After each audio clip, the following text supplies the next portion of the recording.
Is Islamic banking any different from conventional banking? Is there a real difference between the two?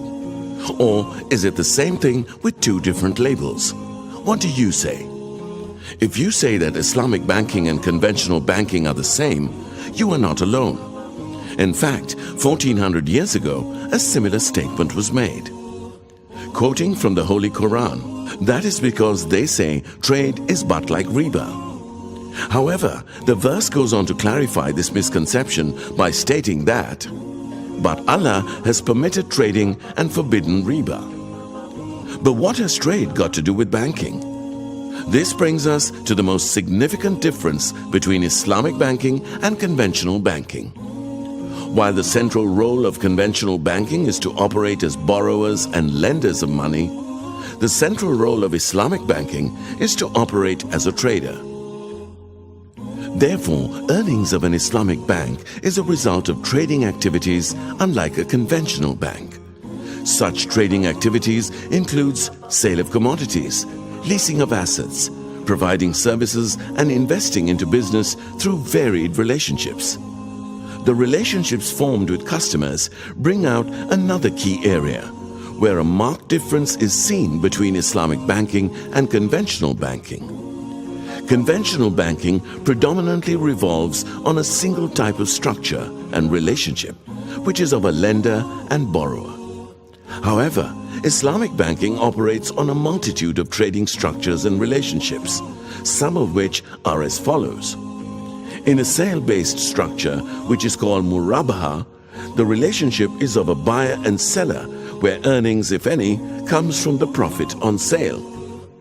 In a rental-based structure, which is called ijara, the relationships is of a lessor and lessee, where earnings, if any, come in the form of rent. In participation-based structures, which are called musharaka and mudaraba, the relationship is that of a partnership where earning, if any, comes from profit sharing. In an agency-based structure, which is called wakala, the relationship is that of a principal and agent where earnings, if any, comes from fees.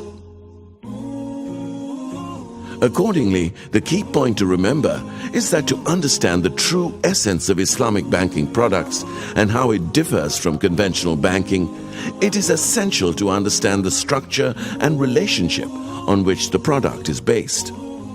Once the structure and relationships involved are identified and recognized, the difference between Islamic banking and conventional banking becomes clear and evident. Now, let's summarize. Don't make the mistake made by people 1400 years ago. Why? 1. Trading is different from riba. 2. Islamic banks are based on trading, while conventional banks are based on riba. 3. Islamic banking earnings are a result of trading activities, which come in the form of profit on sale, rent, profit share, or fees. 4. It is essential to understand the structure and relationships on which an Islamic banking product is based in order to realize its true difference. And one more thing. Islamic banks are not only regulated by the central bank, but also regulated by an independent Sharia supervisory council, aided by an in-house Sharia supervisory department, strengthening the bank's governance and social conscience.